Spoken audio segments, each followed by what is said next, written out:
سب سے پہلی بات، انسانیت کا اور نوع انسانی کا ازلی اور ابدی دشمن وہ ابلیس لعین ہے۔ یہ چونکہ چیزیں ایسی ہیں کہ جو ما وراء الطبیعات سے متعلق ہے۔ ابلیس جن ہے، جن انویزیبل ورلڈ سے تعلق رکھتا ہے، غیر مرئی جو نظر نہیں آتی۔ فرشتے انویزیبل ورلڈ سے تعلق رکھتے ہیں، غیر مرئی جو نظر نہیں آتی۔ یہ ہم جو ہے اور یہ حیوانات دنیا میں جو ہے یہ مرئی ہے، ویزیبل ہے۔ آج کا عام ذہن جو انسان کا بن چکا ہے، سائنٹزم جسے کہا جاتا ہے، سائنسی نقطہ نظر، اس کا عام لوگوں پر بھی اثر یہ ہوا ہے کہ جو انویزیبل ورلڈ ہے اس کی باتوں کی طرف توجہ نہیں کرتے۔ ہاں عقیدہ تو ہے کہ ہے، جن بھی ہے، فرشتے بھی ہیں، لیکن کوئی ان کی اہمیت ہماری نگاہوں میں نہیں۔ ساری نگاہیں مرکوز ہے visible world, physical world. Meta physics کا تو مضمون بھی اب سمجھ رہے ہیں کہ ختم کر دینا چاہیے، یونیورسٹیز سے فلسفے کے ڈپارٹمنٹس ختم ہو رہے ہیں، کیا ضرورت ہے اس کی؟ اصل شے یہ دنیا ہے، یہ عالم ہے، یہ کائنات ہے، یہ مادہ ہے، یہ حیات انسانی، حیات دنیاوی ہے۔ اس پر میرا جو مارکت الارا مضمون تھا 1967 کے جون میں جو چھپا تھا، اسلام کی نشرت ثانیہ کرنے کا اصل کام، کہ جو عہد حاضر کی جو تہذیب ہے اس کے تین بنیادی اصول کیا ہیں؟ خدا ہے یا نہیں ہے چھوڑو، اس بحث پہ نہ پڑھو، کائنات تو ہے نا، مادہ تو ہے نا، روح کوئی شے ہے یا نہیں ہے کیا پتا، کسی نے دیکھی نہیں آج تک، لہذا اس کے بارے میں گفتگو کا فائدہ کیا، وقت کا سیاح۔ عالم آخرہ کوئی ہے یا نہیں ہے کیا پتا، کس نے آ کے بتایا مرنے کے بعد، لہذا اس بحث میں نہ پڑھو، یہ عالم دنیا تو ہے نا، اٹس ویری مچ پریزنٹ، لہذا ساری توجہ اس پر صرف کرو۔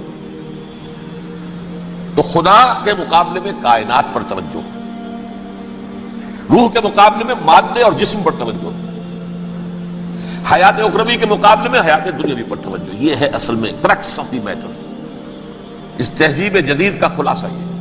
دیکھیے اللہ تعالیٰ نے جو مخلوقات پیدا کی ہیں ان میں ایک تقسیم تو ہو سکتی ہے ذی حیات اور بغیر حیات، جاندار چیزیں اور بے جان چیزیں۔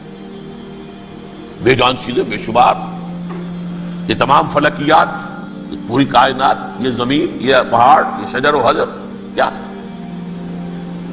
لیکن ایک ہے جاندار۔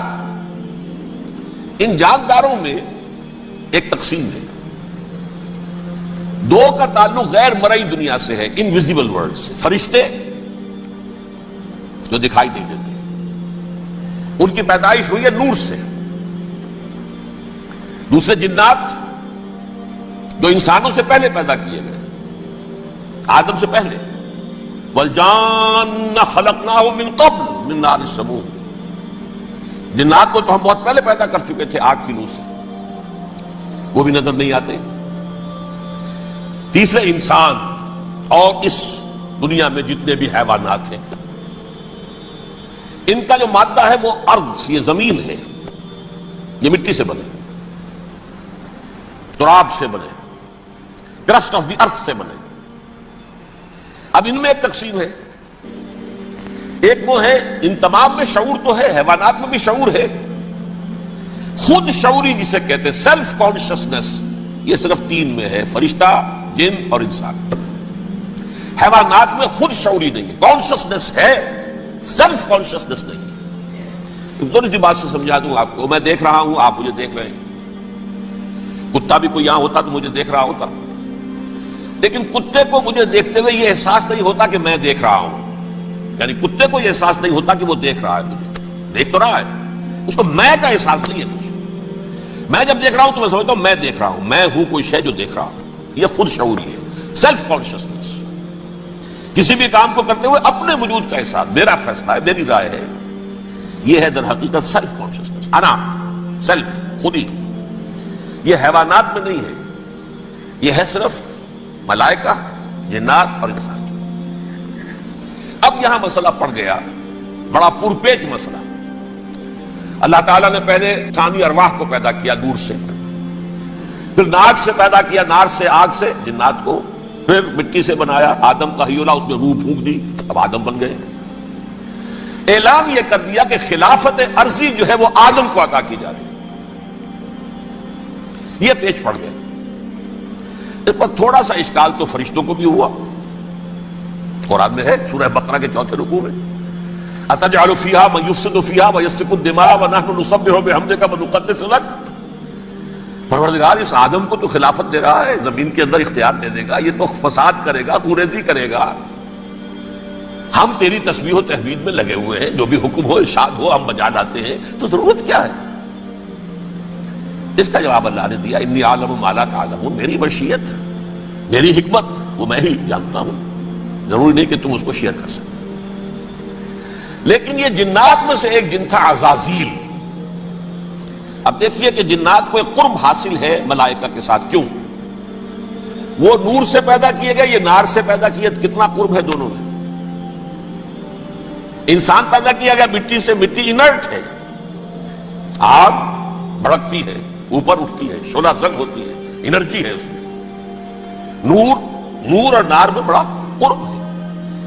اور عربی کے ایک قاعدے سے تو یہ ایک ہی لفظ ہے، مادہ ایک ہی ہے، حروف علت جو ہے ایک دوسرے کی جگہ آ جاتی. یہ قرب ہے، اگرچہ زمین و آسمان کا فرق ہے دونوں. فرشتہ نور سے پیدا کیا گیا ہے، وہ پاک ہے، وہ اللہ کے کسی حکم کی خلاف ورزی کر ہی نہیں سکتا. لا یعصون اللہ ما امرهم ویفعلون ما یؤمرون.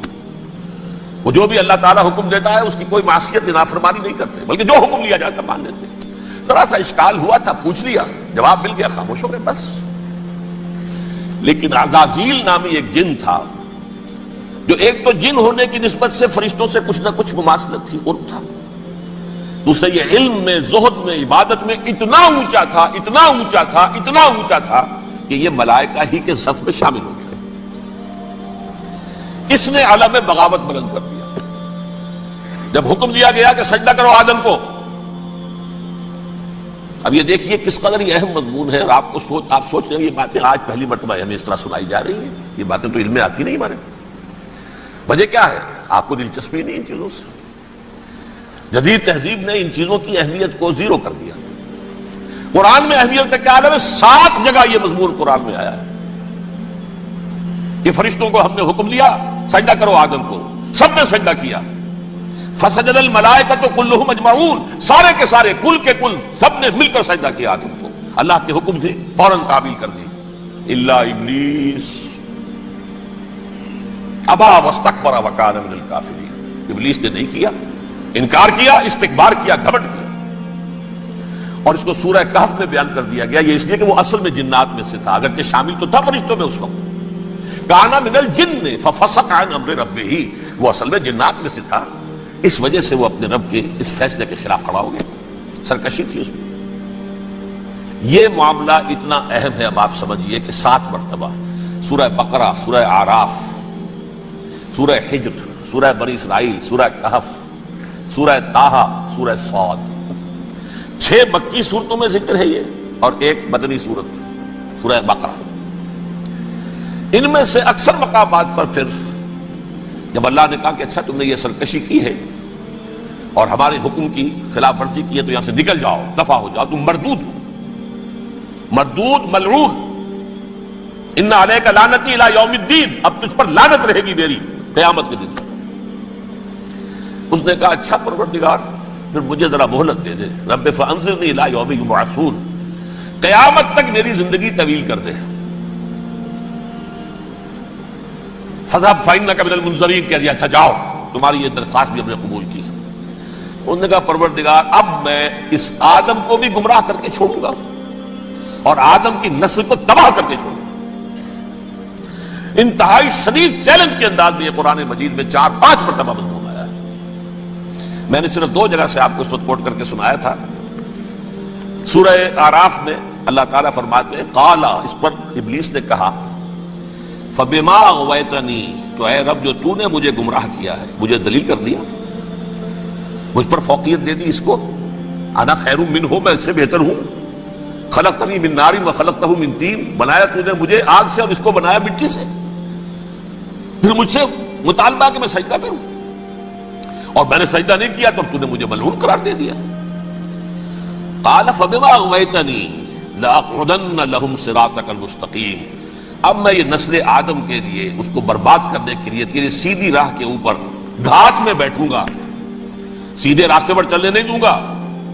ثم لآتینہم من بین ایدیہم، پھر میں ان پر حملہ آور ہوں گا ان کے سامنے سے بھی، ومن خلفہم ان کے پیچھے سے بھی، وعن ایمانہم ان کے داہنی جانب سے بھی، وعن شمائلہم ان کے بائیں جانب سے بھی، ولا تجد اکثرہم شاکرین، اور تو دیکھے گا کہ ان کی اکثریت تیری شکر گزار بندوں پر مشتمل نہیں ہوگی۔ یہ چیلنج تھا، اور ایک چھوٹا سا چیلنج جو سورہ صاد میں آیا ہے، اور یہاں تو اس نے اللہ کے جلال کی قسم کھا کر کہا قال فبعزتک لأغوینہم اجمعین، اے رب تیری عزت تیرے جلال کی قسم ہے میں ان سب کو گمراہ کر کے چھوڑوں گا، الا عبادک منہم المخلصین، سوائے ان میں سے وہ کچھ لوگ جنہیں تو خالص اپنا بندہ بنا لے، جنہیں تو اپنا بندہ بنا لے۔ مخلص، مخلص نہیں، مخلص یہ مفعول ہے، فاعل نہیں ہے، جسے تو بنا لے۔ بعض لوگوں کو اللہ چن لیتا ہے، هو اجتباکم، تمہیں چن لیا ہے، استفاء اجتباء، وہ بچیں گے جن کو تو اپنی خاص امان میں لے لے گا، باقی میں سب کو گمراہ کر کے چھوڑوں۔ یہ ہے اصل دنیا میں نوع انسانی کا ابدی دشمن، ازلی سے ابدی تک۔ اور اس میں نوٹ کیجئے کہ اس کی اصل بنیاد کیا ہوئی؟ دو لفظ، تکبر اور حسد۔ استکبرا، تکبر کیا، انا خیر منہ، میں اس سے بہتر ہوں۔ یہ ساری بس کی گانٹھ یہی ہے، سب سے بڑی گمراہی کی وجہ یہی ہے۔ اسی لیے کہا ہے حدیث میں لن يدخل الجنہ من کان فی قلبہ مثقال حبۃ من کبر، جنت میں ہرگز وہ شخص کبھی بھی داخل نہیں ہو سکے گا جس کے دل میں رائے کے دانے کے برابر بھی کبر ہے۔ تکبر سب سے بڑا جرم، الکبر ردائی، اللہ فرماتا ہے یہ تکبر یہ تو میری چادر ہے، کوئی شخص تکبر کرتا ہے تو گویا میری چادر گھسیٹ رہا ہے میرے کندھے سے۔ عرب میں کسی شخص کی توہین کرنی ہوتی تھی تو اس کی چادر گھسیٹتے تھے، ننگا کر دیا گویا کہ یہ میری ردائی ہے، الکبر ردائی، یہ میری چادر ہے، یہ جامہ مجھے زیب دیتا ہے، مجھ پر راستہ تھا۔ اور حسد، آدم کو جو برتری عطا ہو گئی اس حسد کی آگ میں وہ جل رہا ہے اور اس کا انتقام لینا چاہتا ہے۔ آدم سے بھی، آدم کو بھی گمراہ کیا، جنت سے نکلوایا، ویسے نکلنا تو انہیں تھا ہی مشیت اذنی میں، لیکن فوری طور پر اللہ کے حکم کی خلاف ورزی تو کروائی نا۔ فعصى آدم ربہ فغوى، آدم نے اپنے رب کے حکم کی نافرمانی کی اور گمراہ ہوا عارضی طور پر۔ یہ دوسری بات ہے، توبہ کر لی، اللہ نے توبہ قبول فرما لی، معاف کر دیا۔ وہ مستقل جو ہے وہ نسل انسانی پر اس گناہ کا اثر متوارث طور پر نہیں آ رہا ہے، ختم ہو چکا معاملہ، ہوا تھا ہو گیا۔ فتلقى آدم من ربہ کلمات فتاب علیہ انہ هو التواب الرحیم۔ اور توبہ کی شان یہ ہے جب وہ قبول ہو جائے اللہ کی جناب میں، کہ التائب من الذنب کمن لا ذنب له، گناہ سے توبہ کرنے والا ایسے ہوتا ہے جیسے اس نے کبھی گناہ کیا ہی نہیں تھا۔ لیکن بارہ کو گمراہ کرنے میں کامیاب ہو گیا، حضرت آدم اور حوا کو بھی، اور نوع انسانی کی عظیم اکثریت، عظیم اکثریت، عظیم اکثریت اس کے داؤ میں آئی ہوئی ہے نہیں۔ کتنے ہیں وہ عباد اللہ المخلصین، الا عبادک منہم المخلصین، کتنے ہیں جو واقعتاً خالصتاً اللہ کے بندے بن گئے، جنہیں اللہ نے اپنا بنا لیا، اپنا قرار دے دیا۔ اب اس کے ساتھ نوٹ کیجئے، اس ابلیس کے ساتھ ایک فوج بھی ہے جسے قرآن مجید میں کہا گیا ہے یہ اس کی پارٹی ہے، حزب الشیطان، یہ اکیلا نہیں ہے۔ ایک تو وہ عزازیل ہے، اس کی طویل ترین عمر اللہ نے دے دی، وہ تو قیامت تک رہے گا۔ باقی بھی جنات جو ہیں ان کی نسل میں سے، جو اس کی نوع میں سے، اس کی نسل میں سے، جنات کی عمریں انسانوں کی عمروں سے زیادہ ہیں، بہت زیادہ ہیں، لیکن پھر بھی اتنی نہیں ہے۔ یہ خاص ہے اس کا معاملہ کہ اس نے کہا تھا رب انظرنی الی یوم یبعثون، مجھے دے دے مہلت اس وقت تک تاکہ میں ثابت کر کے دکھا دوں کہ جسے تو نے یہ خلافت دیا یہ اس کا اہل نہیں ہے۔ Let me prove this point, ولا تجد اکثرہم شاکرین، تو ان کی اکثریت کو شکر گزار نہیں پائے گا۔ وہ ابلیس جو ہے وہ ریکروٹ کرتا ہے اپنے فوجی، اول تو خود جنات میں سے جو اس کے نمبر 1 لشکری ہے۔ قرآن مجید میں اس کا اشارہ دیا گیا ہے انہو یراکم ہوا وقبیلہ من حیث لا ترونہم۔ دیکھو لوگو، اے انسانوں، وہ ابلیس لعین عزازیل اور جو اس کے قبیلے کے لوگ ہیں، جنات ہیں، وہ تمہیں وہاں سے دیکھتے ہیں اور تاکتے ہیں اور حملہ کرتے ہیں جہاں سے تم انہیں نہیں دیکھتے. وہ غیر مرئی ہیں، انویزیبل ہے، تمہیں نظر نہیں آتے. ویزیبل دشمن کا وار تو روک لو گے، انویزیبل کا کیسے روکو گے؟ انہو یراکم ہوا وقبیلہ، اکیلا ہی نہیں ہے وہ تو تمہیں تاکتا ہے، تم پر حملہ کرتا ہے، گھات میں لگ کر جو ہے تمہارے اوپر حملہ کرتا ہے، وہ بھی اور اس کے ساتھ اس کے قبیلے کے لوگ جنات بھی، من حیث لا ترونہم، جہاں سے کہ تم انہیں نہیں دیکھتے. لیکن اس کے علاوہ وہ انسانوں میں سے بھی ریکریوٹ، رنگ روٹ، وہ بٹ وہ جو ہے ان کو اپنے پاس رکھتا ہے فوج کے اندر. جس کی سب سے بڑی مثال کیا ہے؟ سورہ مجادلہ میں اللہ تعالیٰ نے منافق، حالانکہ وہ کون تھے؟ بظاہر حضور کا کلمہ پڑھنے والے، حضور کے پیچھے نماز پڑھنے والے، اسلام کا دعویٰ کرنے والے، ان کو اللہ فرماتا اولئک حزب الشیطان الا ان حزب الشیطان هم الخاسرون، یہ شیطان کی پارٹی کے لوگ ہیں.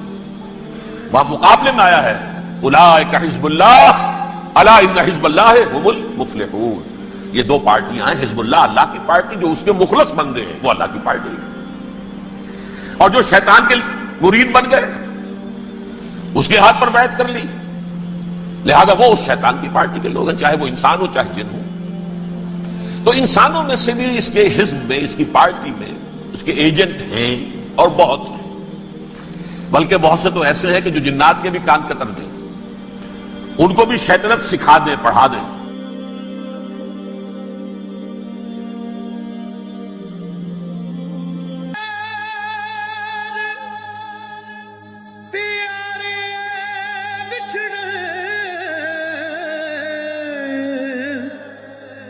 کون روے مڑ تھوڑا سب روگاں دا روگ محمد، جس دا